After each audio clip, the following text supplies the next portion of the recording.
नमस्कार दोस्तों, आध्यात्म के एक और नए अंक में आपका हार्दिक स्वागत है। दोस्तों, प्राचीन मान्यताओं के अनुसार भगवान श्री गणेश को विघ्नहर्ता और विघ्न विनाशक भी कहा जाता है। इसी कड़ी में आज हम भगवान श्री गणेश से जुड़ी एक पौराणिक कथा का वर्णन आपके बीच में करने जा रहे हैं। तो आइए आरंभ करते हैं भगवान श्री गणेश से जुड़ी इस पौराणिक कथा के सार को। दोस्तों, श्री गणेश जी की यह कथा, जिसे किसी भी व्रत या अन्य किसी कथा को सुनने के बाद अनिवार्य रूप से सुना जाता है।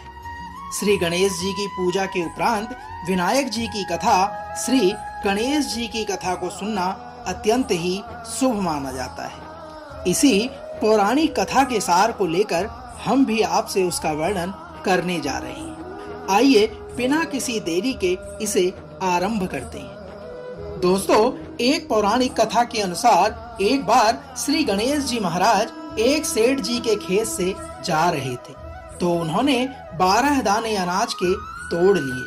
फिर गणेश जी के मन में पछतावा हुआ कि मैंने तो सेठ जी के यहाँ पर चोरी कर ली है। तो उन्होंने निर्णय किया कि वह सेठ जी के यहाँ 12 साल की नौकरी करेंगे और वह उनके यहाँ पर नौकरी करने लग गए। एक दिन सेठानी राख से हाथ धोने लगी, तो गणेश जी ने सेठानी का हाथ पकड़कर मिट्टी से हाथ धुलवा दिया। सेठानी सेठ जी से बोली कि ऐसा क्या नौकर रखा है? नौकर होकर उसने मेरा हाथ पकड़ लिया। तब सेठ जी ने श्री गणेश जी को बुलाकर पूछा कि तुमने सेठानी का हाथ क्यों पकड़ा?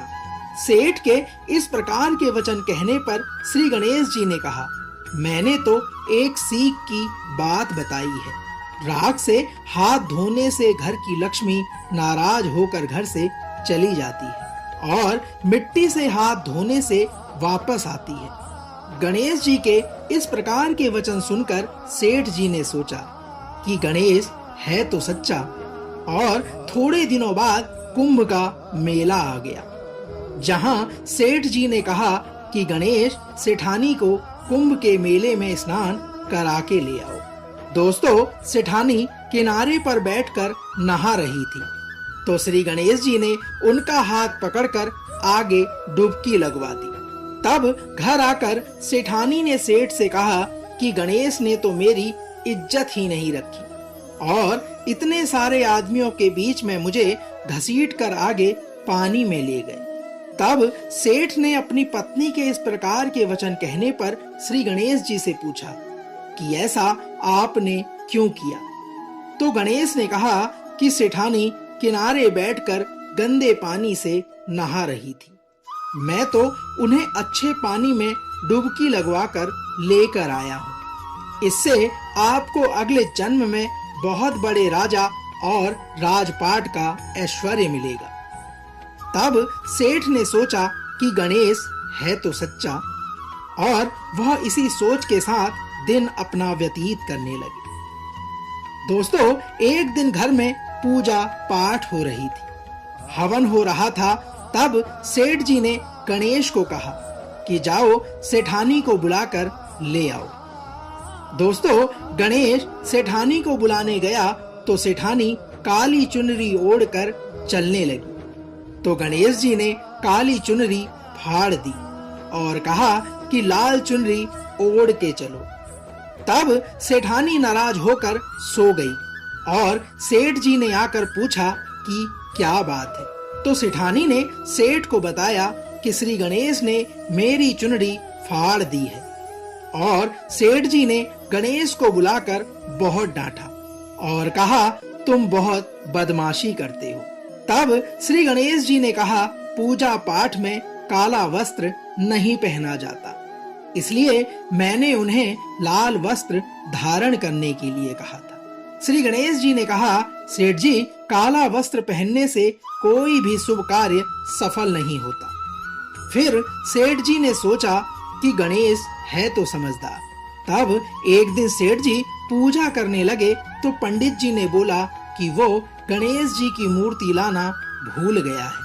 पंडित के इस प्रकार के वचन कहने पर गणेश जी ने बोला कि मेरे को ही मूर्ति मानकर विराजमान कर लो, आपके सारे कार्य सफल हो जाएंगे।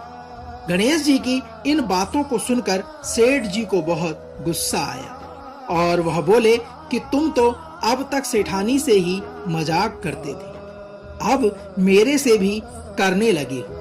तब सेठ को गणेश जी ने कहा कि मैं मजाक नहीं कर रहा, मैं सच बात कह रहा हूँ।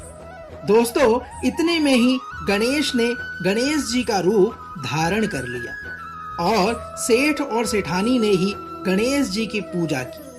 पूजा खत्म होते ही श्री गणेश जी अंतर ध्यान हो गए। तब सेठ सेठानी को बहुत धोखा हुआ और उन्होंने कहा कि हमारे पास तो श्री गणेश जी रहते थे और हमने उनसे इतना कार्य करवाया। साथियों, गणेश जी ने एक रात स्वप्न में आकर सेठ से कहा, मैं आपके खेत से 12 अनाज दाने के तोड़ लाया था, उसी का दोष उतारने के लिए मैंने आपके यहाँ काम किया था। भगवान श्री गणेश जी की कृपा से सेठ जी के पास करोड़ों की माया हो गई। सेठ और सेठानी नियमित रूप से भगवान श्री गणेश जी की पूजा करने लगे। दोस्तों, तो यह तो थी भगवान श्री गणेश से जुड़ी एक पौराणिक कथा का सार।